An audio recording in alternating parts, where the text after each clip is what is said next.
So hello coaches, just wanted to touch base. So tomorrow we're going to be taking our guys through mobility. We're going to stick with the movement vault for whatever's on the day.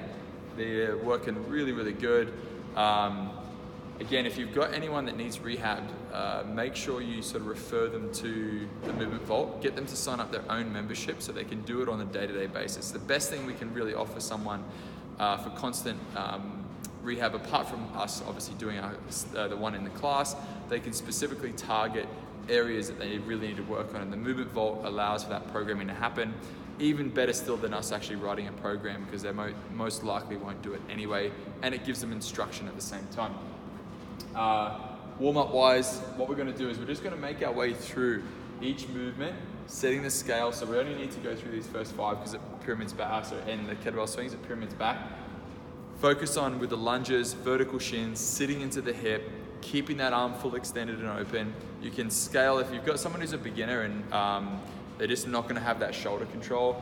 You can still get them to work on that overhead position with a simple plate. So it could be something small.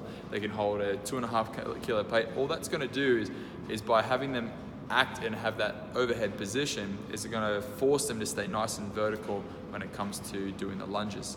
If you've got anyone that's injured and unable to do the lunge properly, simple scales can be steps, so they're in that stationary position. It can be a reverse lunge with a support. There's lots of different ways. Basically, we just want to do some form of single leg movement exercise, just reduce the range of motion to suit someone's pain-free threshold. Burpees, they're just going to be burpees. You can scale as well the volume. So if you're going through and you know that particular person's going to have an issue with the compound movements like the burpees, you can scale the volume. Alternatively, I just like to go to something like squat thrusts because you can still get that volume nice and high, and as long as they can keep working through.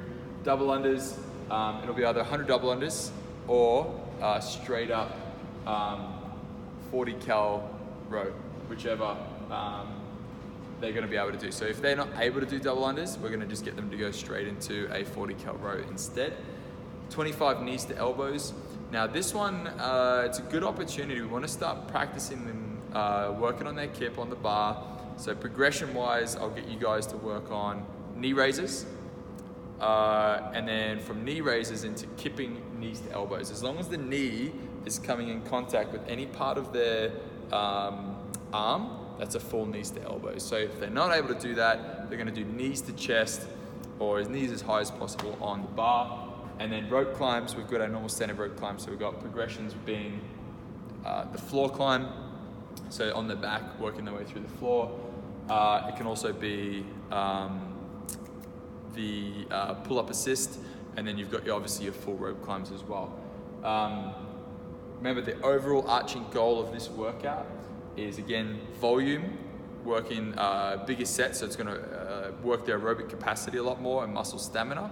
So don't stress about setting a really difficult scale in these. They can scale back a little bit. It's more about constant movement, good reps, and constant work. You don't want to be seeing people rest so much where they're like, 2 burpees rest, 2 burpees rest. You want to get them to be constantly working as best they can. Enjoy this one.